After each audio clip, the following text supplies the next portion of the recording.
The Agenda with Steve Paikin is made possible through generous philanthropic contributions from viewers like you. Thank you for supporting TVO's journalism. For many Canadians, this simply will not be a Canada Day like any other. A reckoning with history and this country's awful past with Indigenous people is underway. Tonight, we'll hear from human rights and child welfare advocate Cindy Blackstock on why learning, really learning the truth of Canada's history is imperative. Then, Madam Justice Rosalie Silberman Abella, who as of today is retired from the Supreme Court of Canada, is with us on the very unexpected path of her life, which began in a displaced persons camp at the end of World War II. It's Thursday, July the 1st, and that's next on the agenda.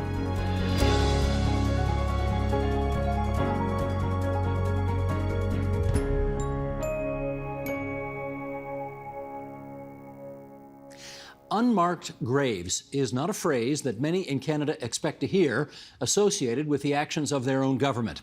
But in the past few months, that's exactly what has come to light for all to see. The truth of what happened in residential schools to Indigenous children, and which still reverberates in their families and communities, well, it's devastating and frankly makes demands of us all to confront it and to learn. And with us to help with that, we're joined on this Canada Day from Prince George, British Columbia, by Cindy Blackstock, Executive Director of the First Nations Child and Family Caring Society. She's a professor at the School of Social Work at McGill University, and we are delighted to welcome you back to our airwaves, Cindy Blackstock. How do we find you on this day? Well, it's a day of real reconciliation in many ways. We're trying to reconcile the values of Canada, the justice, the fairness, the respect, the honoring, with the lived reality, and sadly, the reality that far too many First Nations children died with in these residential schools. And then there's another piece of reconciliation that needs to happen, Stephen, and I think in some ways it's even more difficult for Canadians, and that is to realize that the injustices are continuing on our watch. But that's the real learning opportunity, because that's something we can seriously do something with. Let me pick up on that phrase, learning opportunity, because I suspect for many Canadians, the revelations of the last couple of months of these children's grave sites, that will be news to them. I also suspect that it's not at all news to people in Indigenous communities across this country. And I just want to ask you, how widely known was this among Indigenous communities? Because clearly it wasn't among the rest of us. Right. It was widely known. Everyone knew about it. And it was also another area where it was widely known is within the Government of Canada itself. I mean, Stephen, in 1907, Canada's Chief Medical Health Officer of the Indian Department, Dr. Bryce, went out and surveyed the health of the kids in the residential schools and found that the Government of Canada was funding these kids for healthcare, way lesser levels than everybody else. And the health practices were terrible. And that was contributing to death rates of 25% in 1 year, rising to 50% in over 3 years. And in one school, for every 3 children that walked in, only 1 walked out alive. The doctor said, equalize the health funding and improve these healthcare practices and these kids could live. And Canada chose not to do it. They chose to retaliate against their own public health officer. And this was carried in the media. There was headlines like, children dying like flies, absolute inattention to the bare necessities of health. So the editors and the media were paying attention. And some of the public were too. There was a lawyer named Samuel Hume Blake that said that in that Canada fails to obviate the preventable causes of death, it brings itself into unpleasant nearness with manslaughter.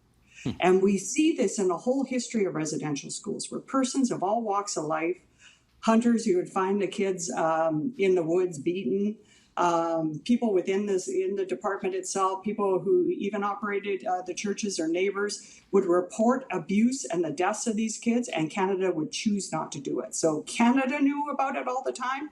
The communities knew about it. But when the community spoke, it was so confrontational to people's ideas of what this country was like. They would often just dismiss them and turn away. And that's what we need to make sure it doesn't happen this time. People can't look away. The language you are using is the language one associates with a crime scene. And if, in fact, these residential schools were crime scenes, What are the forward-facing implications of that? Well, it's not just my language. Dr. Bryce in 1922, after he was pushed out of the public service, he published a pamphlet, Stephen, that's called A National Crime. And it detailed all of his efforts to try and get the Canadian government to pay attention. I think what it really means is that the federal government and the churches ought to be looked at for their institutional and possibly criminal roles in the residential schools. There are individuals who also should be held accountable, but the institutions themselves ought to be also get the critical lens of whether or not there was criminal wrongdoing by these institutions, particularly because as early as 1908, we have a lawyer saying Canada, for one, brought itself into unpleasant nearness with manslaughter. The question remains, was it manslaughter? Well, presumably, I mean, the institutions are still around to be held accountable. Presumably, the people who actually did these things are all dead. So how do you hold them to account? Well, not all of them, sadly, Stephen, because you got to remember the last residential school closed in 1996. So there are people around today who would have staffed those institutions. And they ought, to the degree possible, they ought to be held responsible. But what we also need to do is we need to find out, even for those perpetrators that are passed on, what did they do? And more importantly, what happened to the kids that they victimized? So that we can set a true telling of history so that we can learn from it and come closer to realizing the values of the country. And get rid of these chasms, because colonialism did two things. One is, of course, all these horrendous injustices and deaths of these children that continue in some form today. And then on the other side was this complete erasure of history by the Canadian government to keep Canadians in the dark. Because the view was, if Canadians actually understood what was happening to these kids, they would be like Blake and they would be like Bryce, and they'd be outraged and they'd be speaking and demanding change. And the government did not want that to happen. So the non-Indigenous population was also victimized by this colonialism because it was robbed of its opportunity to do better. I should ask you a bit of a strange question here, which is, are you a lawyer? No, I'm a social worker, but as you know, Stephen, I've for 14 and a half years been litigating against Canada. Well, that's why I asked. Equitable services today. That's why I asked. I got a law degree to learn how to do that better. So yeah, I have a law degree, but I'm not a lawyer. Okay, because I mean, I knew you're a PhD in social work, but of course, I and so many others always associate you with the work that you're doing in the courts. So let's go there. What are you working on now? Well, what a lot of folks don't know is, remember those healthcare inequities that Dr. Bryce pointed to, linking to the deaths? Well, they were never fixed. The federal government funds First Nations public services and does so at far lesser levels than everyone else. That's why we got things like no water on some First Nations reserves. And in 2000, when I was fresh on the national scene, I bounced on there and I thought, you know, we're going to document these inequalities with the federal government. We're going to cost out solutions, and we're going to show them how they're creating harms to these children, even to harms where they were driving them into foster care because families didn't have the help they needed to recover from the trauma of residential schools at greater numbers than the residential schools. So we did all that. And the government welcomed the report, said they review it, and then they did nothing. I got sucked in a second time, and we did another report, same result. So in 2007, we filed a human rights complaint along with the Assembly of First Nations against Canada, alleging that what they were doing was racially discriminatory. Canada fought that case tooth and nail all the way. And then finally in 2016, we got the decision that substantiated the discrimination and ordered Canada to stop. The tribunal found that not only was Canada's discrimination pushing kids unnecessarily into foster care, it was resulting in serious harms and even the deaths of some children. Canada agreed with the decision, and then they did exactly what they did with those reports. They ignored it. So now, fast forward past the TRC, where equity in child welfare and something called Jordan's Principle, which is to ensure equitable public services are given to First Nations kids. Those are the top calls to action. Fast forward to now, we've had 19 non-compliance and procedural orders against the feds. And just last couple of weeks ago, we were in federal court where they were trying to overturn some of the tribunal's orders to get them closer to justice. So the feds continue to fight tooth and nail against this generation of kids. I'd be very interested in your theory as to why you think that's happening, given that the current Prime Minister says reconciliation with Indigenous communities is his top agenda. Yeah, I don't get it. And I also didn't get it, like, the week before we were in the federal court hearings, the Prime Minister was on the floor of Parliament saying he was not fighting Indigenous children in court. And I was thinking, well, then why are we going to court next week? And the public can just tune in and watch this. It's almost like they're in an alternate kind of QAnon reality sometimes. What gives me some hope is that the Canadian public seems to be far out in front of the federal government on this one. Like, the federal government is really still operating from a deeply colonial place. In fact, Stephen, we don't have to look far to look at that. We can look at the contemporary inequalities and the non-compliance with the law, but we can also look at that racist Indian Act that was used to push kids into residential schools. It's still on the books, despite there being a plan to get rid of it, released in 1996. So I think it's that colonialism that just pervades their minds. They just can't reconcile the fact that they themselves are doing the injustice. They'd rather look at it in the past so that they don't have to really do anything other than apologize and send hopes and prayers. You did mention the TRC a moment ago, the Truth and Reconciliation Commission, and I want to follow up on that because not long ago on this program, I think it was about 6 months ago, we did convene a group of Indigenous leaders. And I want to play you just a little snippet from that program. This is, I think, the youngest member of that group, Gabrielle Fayon, from A7G, you know, Gabrielle. It's a grassroots organization based in Ottawa, and let's just take a look at that, and then we'll come back and chat. I do believe that reconciliation is ultimately the responsibility of Canadians. It is not up to Indigenous people to repair the harms that Canadians have done to Indigenous peoples. And right now, what we're seeing is that the burden is falling on the shoulders of Indigenous people, and that's just not fair. A lot of young people that I work with actually believe that reconciliation is dead. A lot of young people think reconciliation is dead. What would you say to Gabrielle? I think she's right. She's right. You know, I hear so often from government leaders and others that, you know, yes, it was bad, it happened, it was a dark chapter in our history. That's a speech given by the wrongdoers. The wrongdoers give that speech when they don't want to do the work to set things right, and particularly when they're accountable for the perpetration of ongoing injustices. I think that there hasn't been the type of heavy lifting that the Prime Minister Harper promised in the apology to residential schools in 2008, where he said the burden of this whole thing will be lifted from the shoulders of First Nations, Métis, and Inuit peoples and placed on the shoulders of the government and Canadians. That didn't really happen. It's still sitting, the weight is still on our shoulders. And while we absolutely need to take accountability and provide leadership and tell people how problems can be fixed, it's up to Canadians to pile on to those solutions and not let governments get away with saying, oh, we're going to review this, or like they did with the murdered and missing Indigenous women and girls. We're going to, after 2 years, we're going to create a plan to implement the solutions. We have to hold them accountable for that stuff. Does it feel to you as if this time it's different? When you've seen the reaction of non-Indigenous Canadians to the discovery of these mass graves, discovery for them, not for you, but for them, does it feel different this time? Yeah, you know, I think the stories have piled up on the Canadian consciousness in a way that makes it difficult to look away.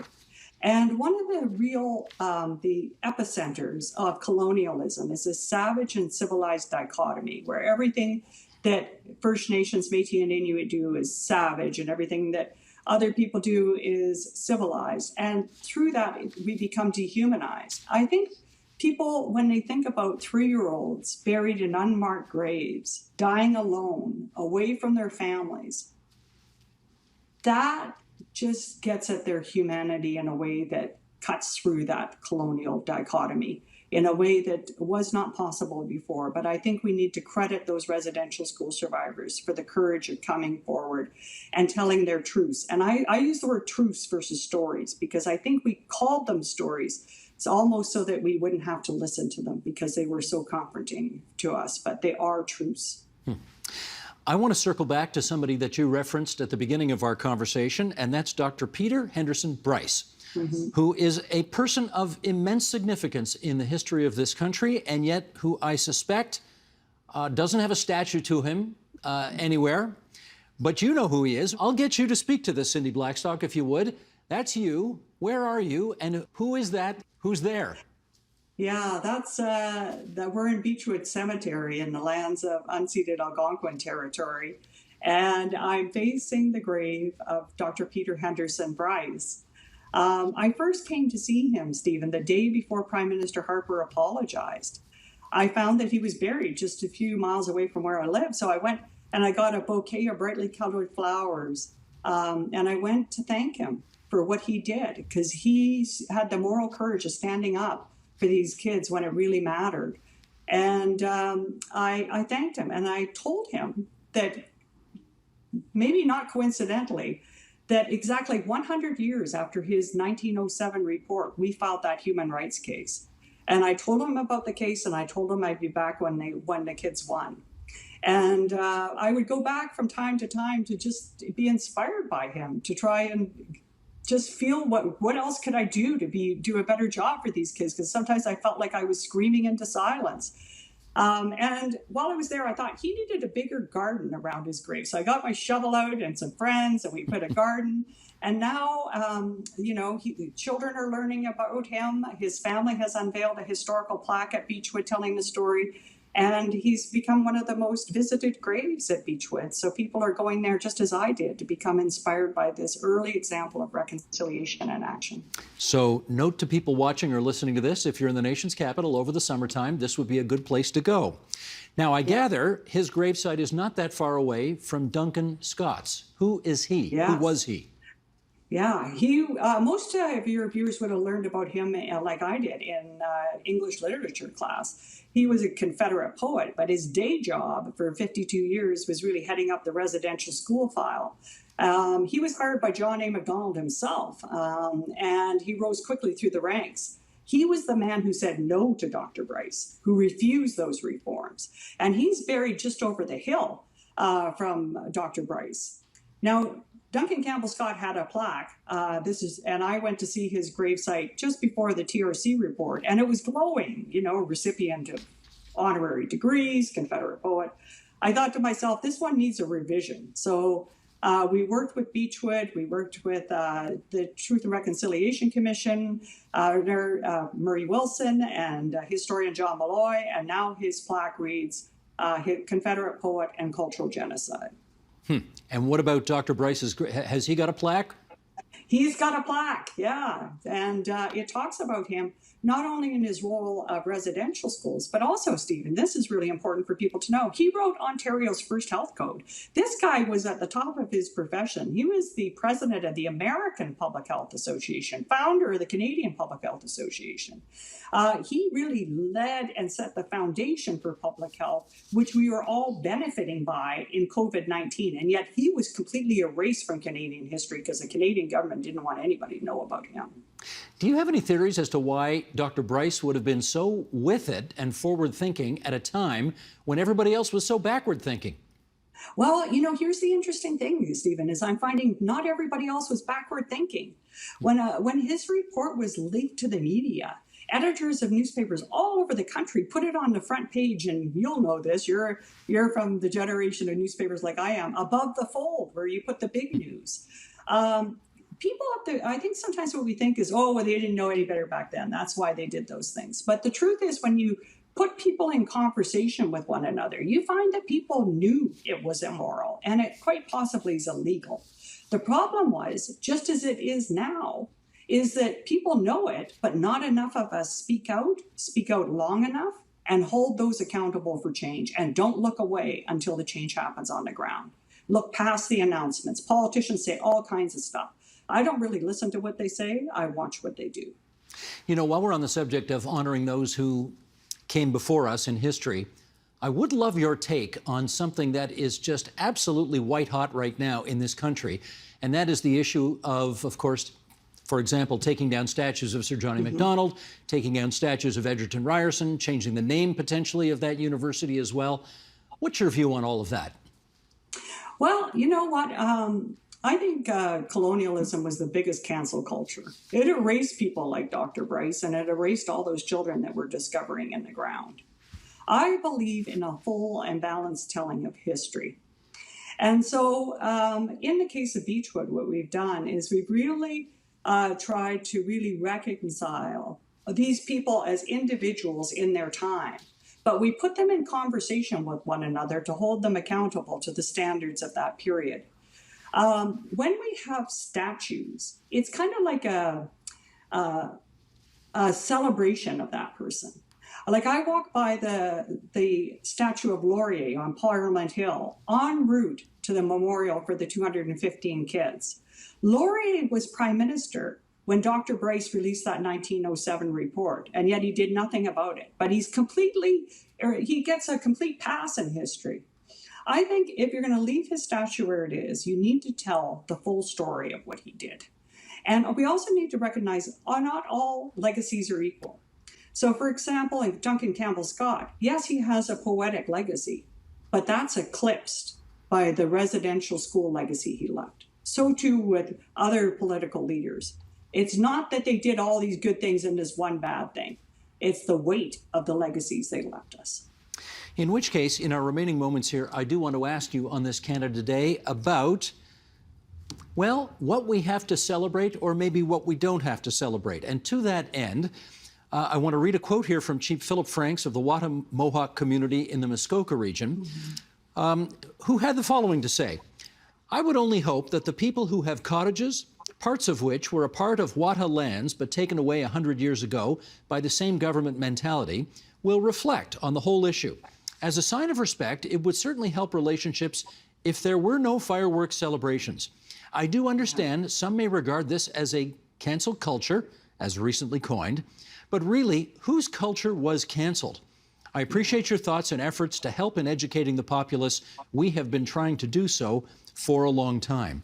Now, I gather cottagers, for example, on Gibson Lake near the Wata Mohawk community in Muskoka have lowered their flags to half-mast, and then they had, generally speaking, decided to adhere to the advice of Chief Franks and not to have fireworks.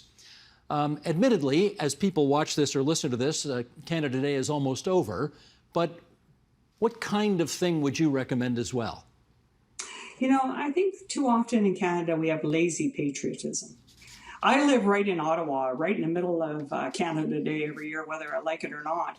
And I see people painting flags on their faces, holding flags, wearing red and white, and they're obviously really proud. But when I see them do that, I think, what are you actually standing up for?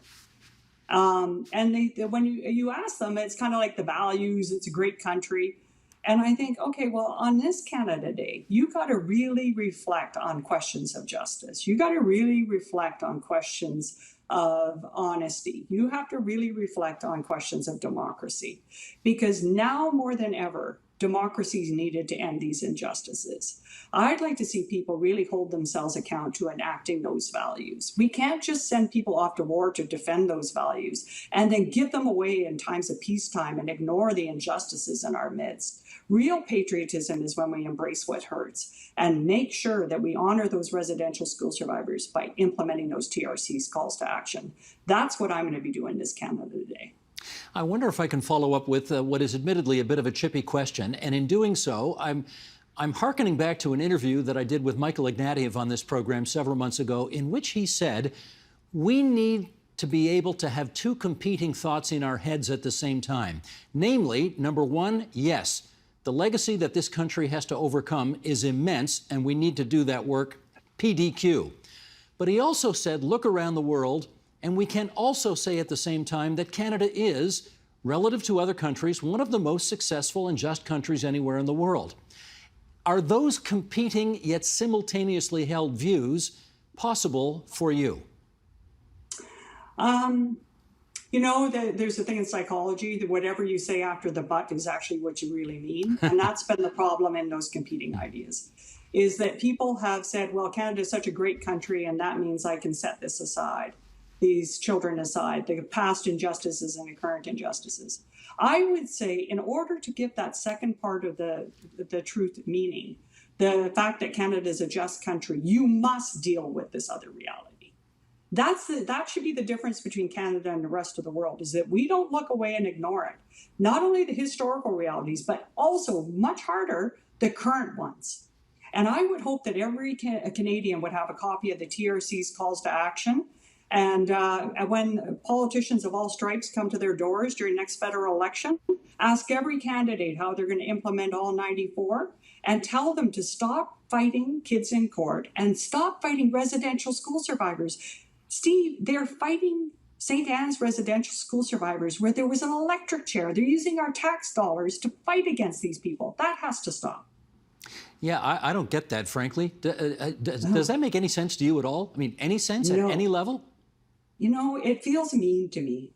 You know, the government was holding all these news conferences, in my view, time to try and distract from what they were doing in federal court against the kids, like this, oh, well, we can put First Nations names on passports.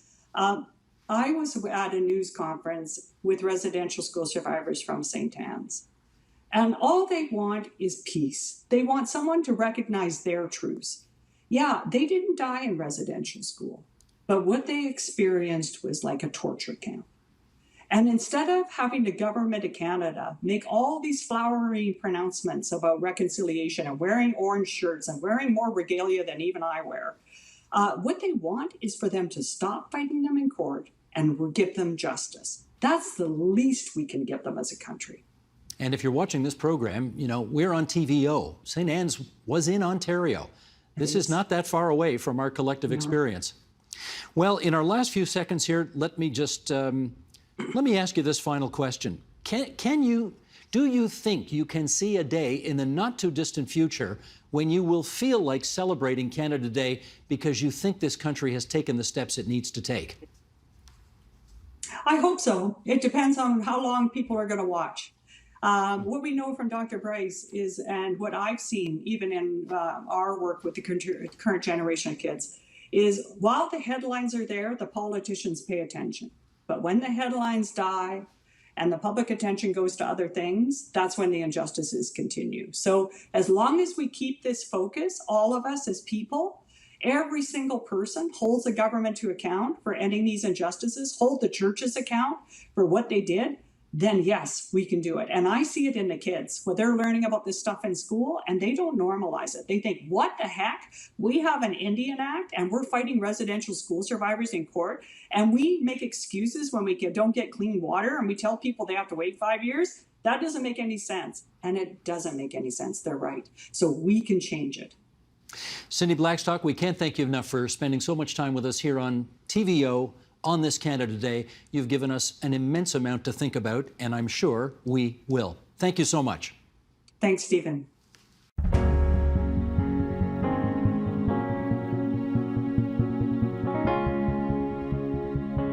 Imagine you're a movie producer, and someone brought you this script.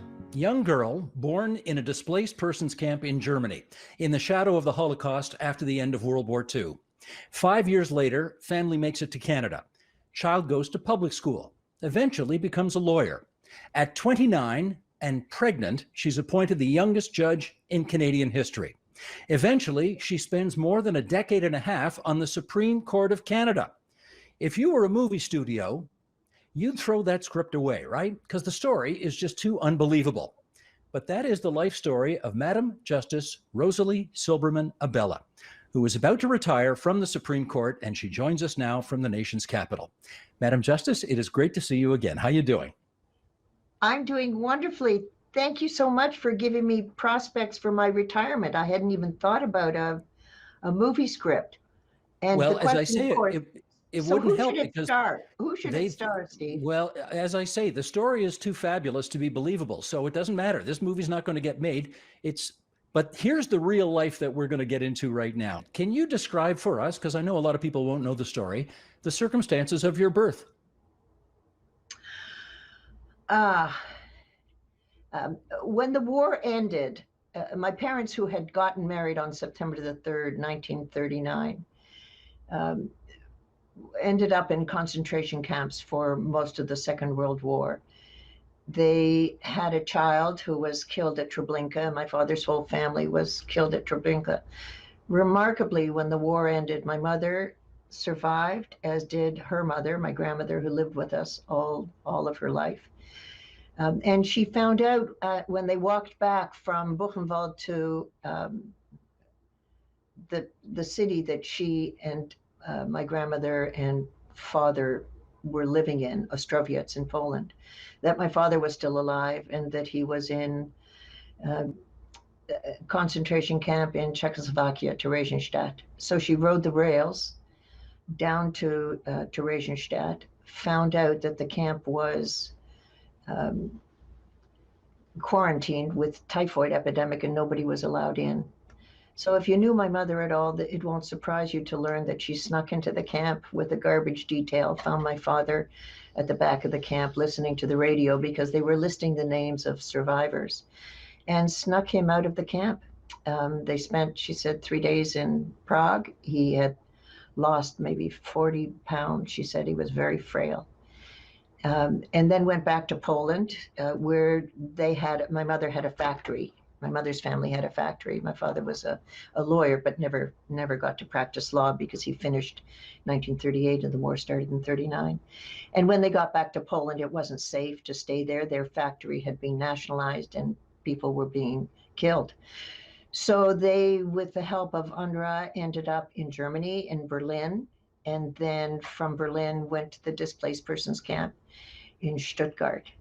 And it's always been extraordinary to me to think that people who survived something as unimaginable as the Holocaust would nonetheless have enough optimism to have children and to bring children into a world that they obviously believed was going to be a lot fairer and better than the one they had just emerged from.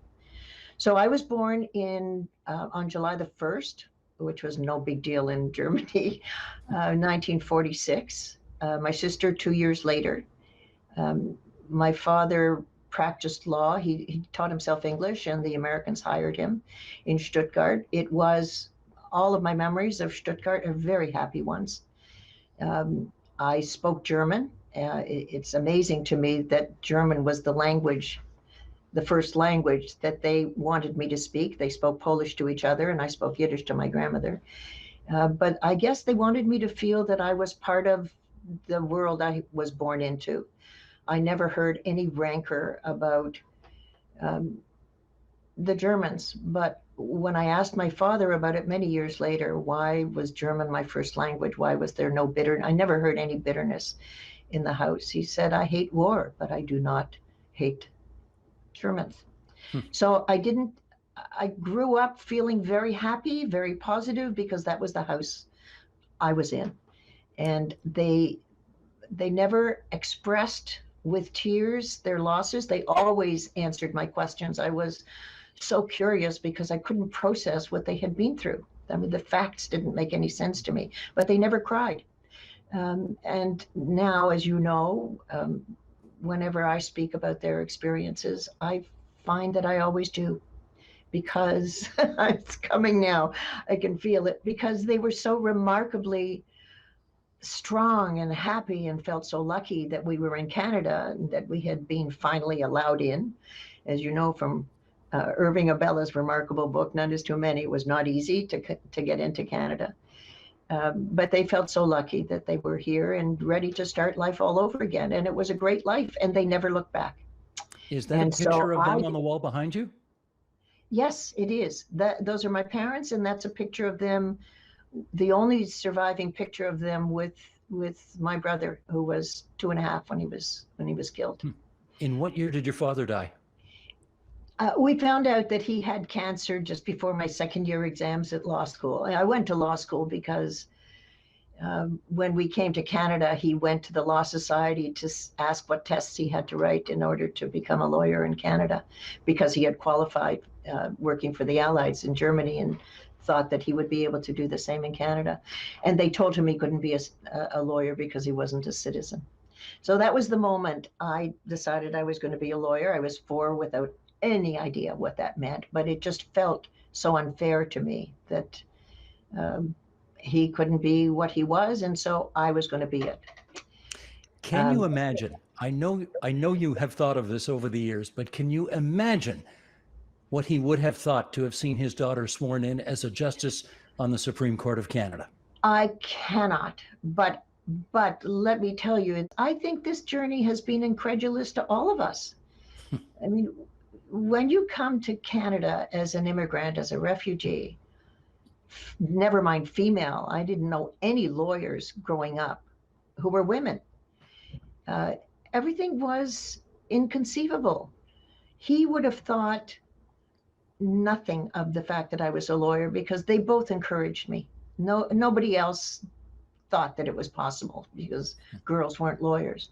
But they didn't see any reason why I couldn't be if I wanted to be.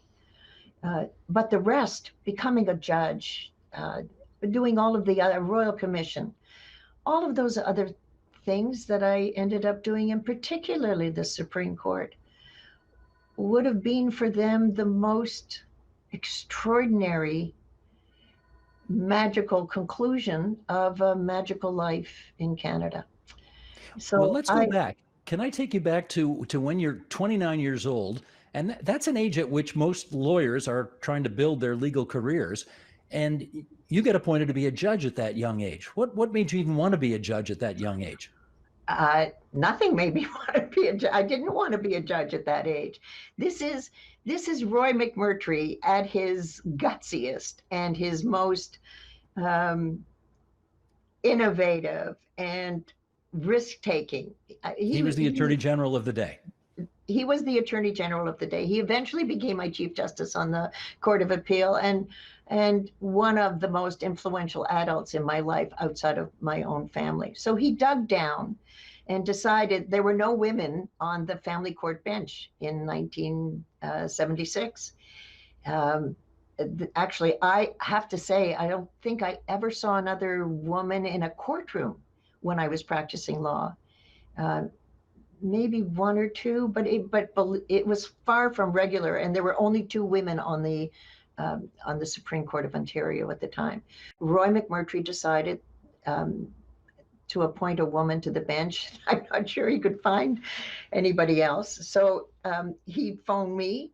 I went into his office. He looked down at, I was 7 months pregnant. He looked down and he said, "When did that happen?" I said, 7 months ago. I mean, I'd only met him once before. And he said, "Well, it's going to cabinet on Monday. Do you want to be a judge?" And I said, "Sure, that sounds fantastic." And it's because it never occurred to me that that was possible. I didn't think for a second, was this good for my career, bad for my career? It was somebody handing me an incredible opportunity to do something I'd never dreamed I could do.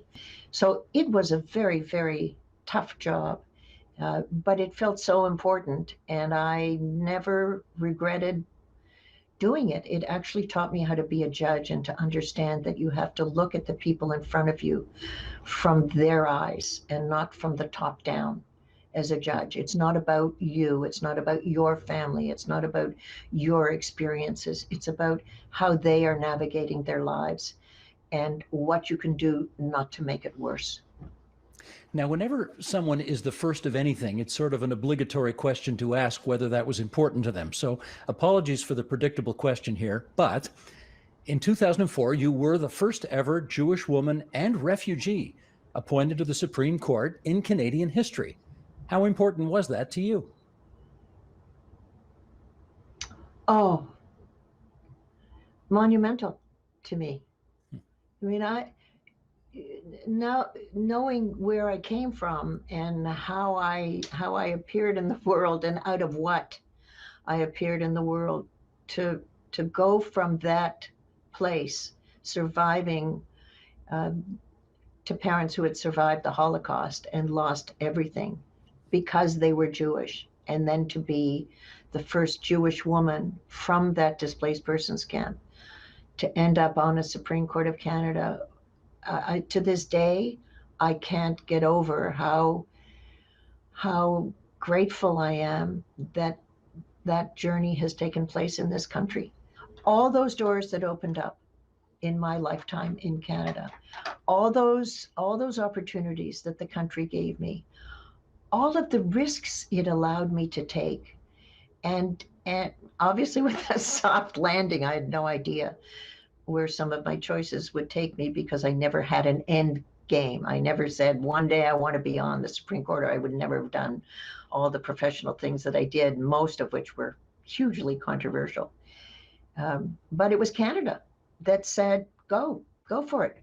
Doesn't matter whether you're female or Jewish or refugee or immigrant, we will make room for you. And I think that's the Canadian story. That's what I cling to, that we have a country that says to the people who come here, and we are, after all, a nation of immigrants, be who you are and do what you can based on who you are.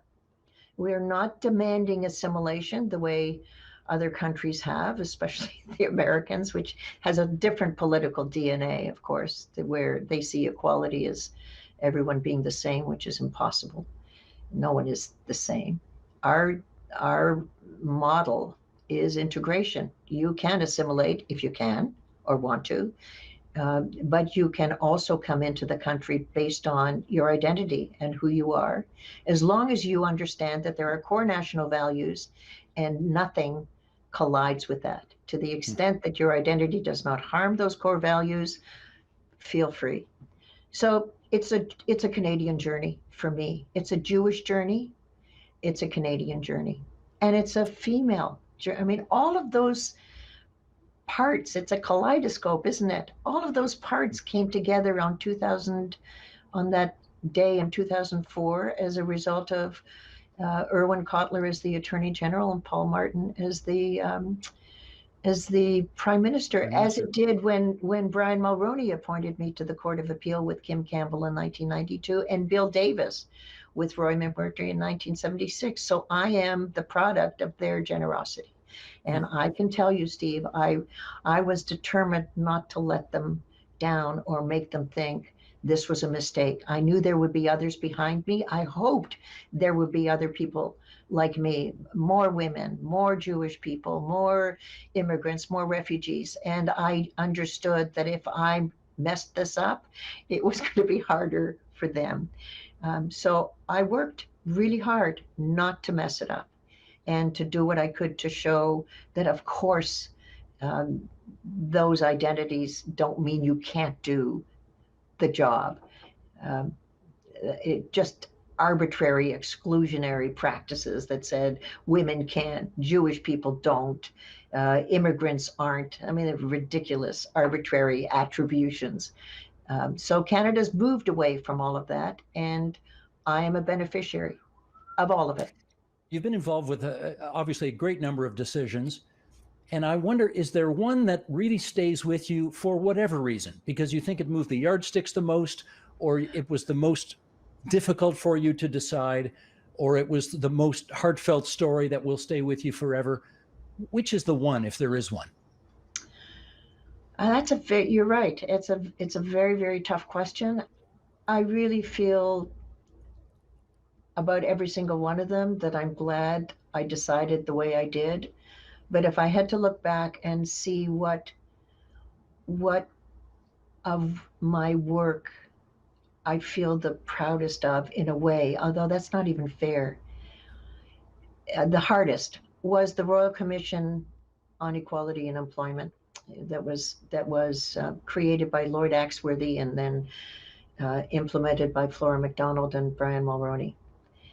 And the reason, I think, is because when I did it in 1983 and 1984, it was a 1-year, $1 million Royal Commission on barriers to employment for women, Indigenous people, persons with disabilities, and what we call visible minorities. 60% of the population, $1 million 1 year.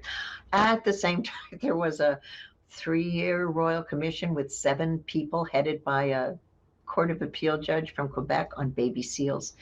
And I was a provincial court judge doing a federal Royal Commission. So I traveled across the country for 16 weeks and met with each of the 4 groups, plus business representatives and labor representatives in each of those cities, to try to figure out not so much what the barriers were, because those groups were very explicit about what was in the way of their having a chance to show what they could do, but to try to figure out what equality means, because the Supreme Court had not yet decided what equality means. And so I spent a lot of time reading Bentham and Hobbes and Locke and Aristotle and Plato and every single case that the Americans had ever decided under their equality provision, the 14th Amendment. And what I ended up with was deciding I did not like the American approach because it was Aristotelian. Everyone is treated the same. Anatole France's aphorism, the rich and the poor have the same right to sleep under bridges, beg in the streets, and steal bread. I mean, can't treat people the same. Someone in a wheelchair needs a ramp to get into a building. If you treat them the same as everyone else, then able-bodied people, that doesn't make any sense. Women are, everybody's different. So it occurred to me that we needed a new model. So learning from, remember Isaiah Berlin's line, there's no pearl without some irritation in the oyster. Reading jurisprudence that I didn't like, I had to figure out what it was that I didn't like. And what I realized was Canada was founded by 2 distinct groups at the constitutional table. The Indigenous community, I leave as part of I'm talking about the constitutional bargain. So we came together as a country as 2 distinct groups who were allowed to retain their differences in confederation and were equal based on those differences.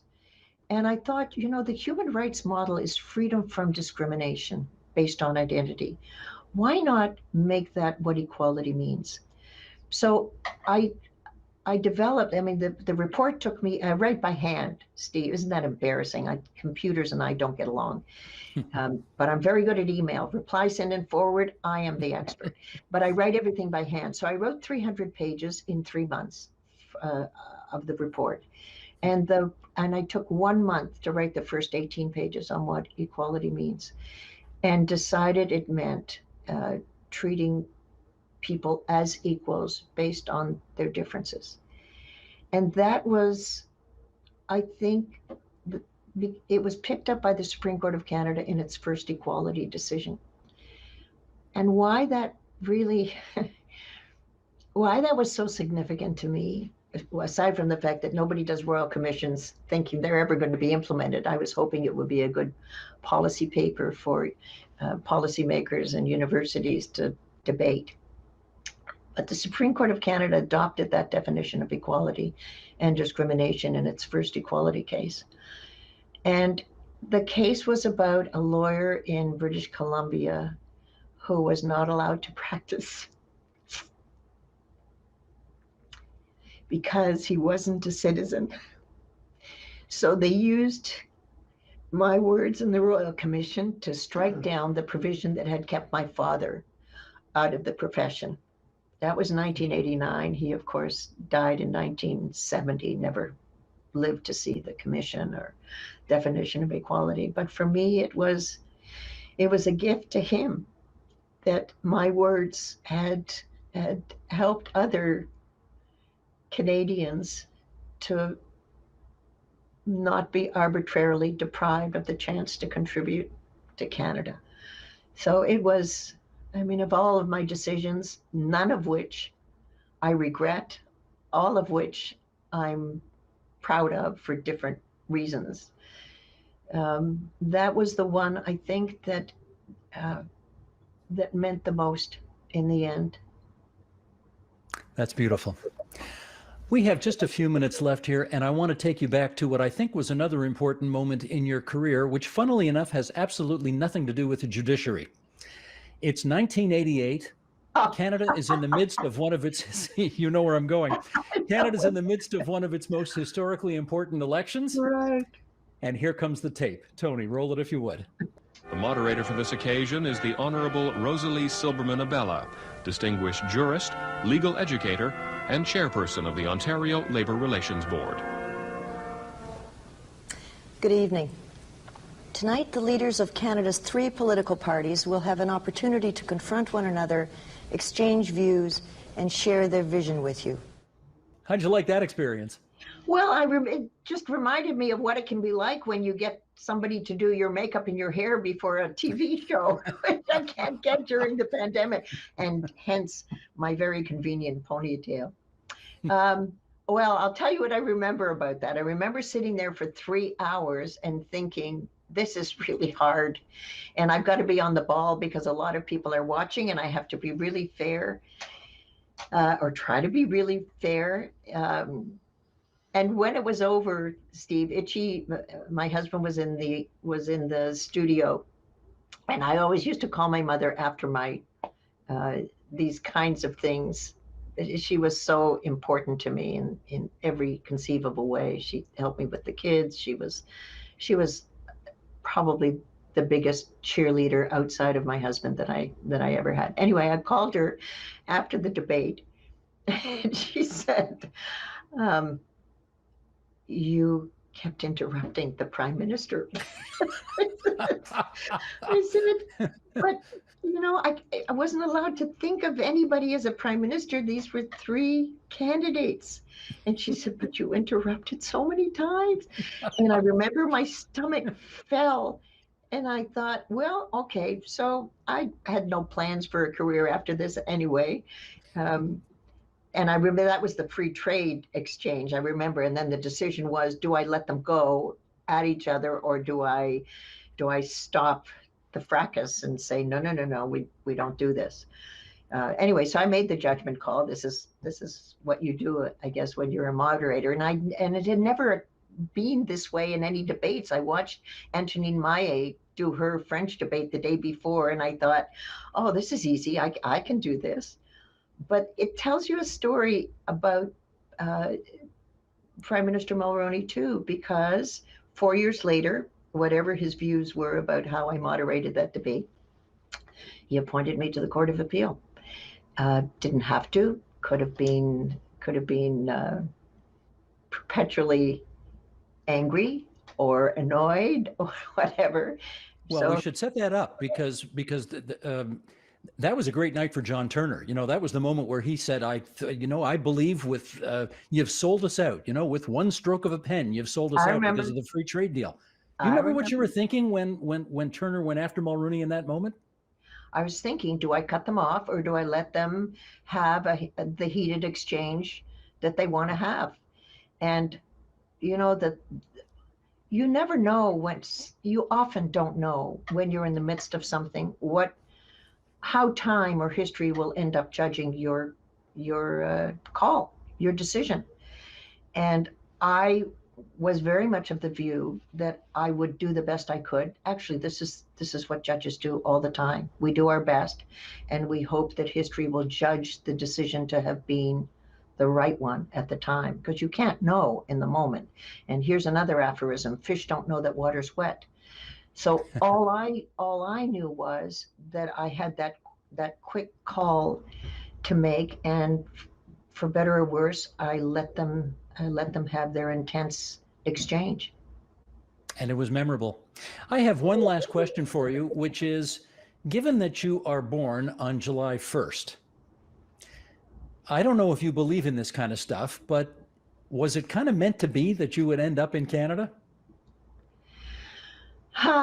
God, I hope so. It sure feels like it was. And I used to question my father and say, how come we don't live in New York? That's where Broadway is. That's everything I thought of the United States and that I love about the United States. The Algonquin Round Table, Broadway, culture, the arts, that was in New York.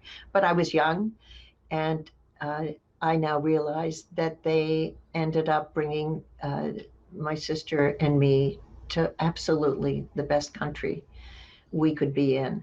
Now, July the 1st this year, no snowbirds, no fireworks, no nothing, but to turn 75 on July the 1st, when here's the other thing that happens when you come from what I come from. You never take anything for granted. I never dreamed that I would even still be alive at 75. It's one of the reasons I never gave interviews up until now. I wasn't going to tell anybody this is how I've done it. I haven't done it until I'm done. And it wasn't until I said to them I was satisfied that I had children who were happy, wonderful, nice people, and a husband who was still the best partner anyone could hope for, that I would start giving interviews. Because you know when you're Jewish, you don't want to tempt fate. So here I am. I made it to 75. I have no idea how much longer it will be, but I look back and say I'm so glad they brought us to Canada, and I'm so glad my birthday is on Canada Day. Amen to that. Madam Justice Abella, this has really been a great honor for you to spend so much time with us here on TVO tonight. Thank you for doing this, and good luck with whatever comes next. Thank you, Steve. It was such an honor and a pleasure to be here on your show. Thank you.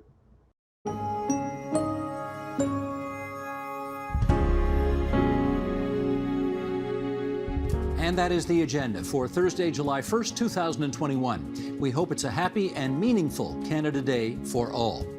Tomorrow, now that many of those pandemic puppies and kittens are dogs and cats, Nan Kiwanuka checks in on how the pandemic pet phenomenon looks 16 months and counting into this COVID-19 era. And for yours truly, that's a wrap on this most peculiar, challenging, and ultimately eye-opening 15th season of The Agenda. We're glad you stuck with us.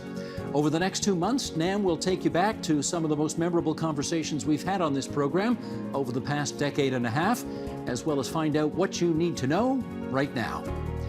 I'm Steve Paikin. Thanks for watching TVO, for joining us online at tvo.org, and Nam will see you here tomorrow. The Agenda with Steve Paikin is made possible through generous philanthropic contributions from viewers like you. Thank you for supporting TVO's journalism.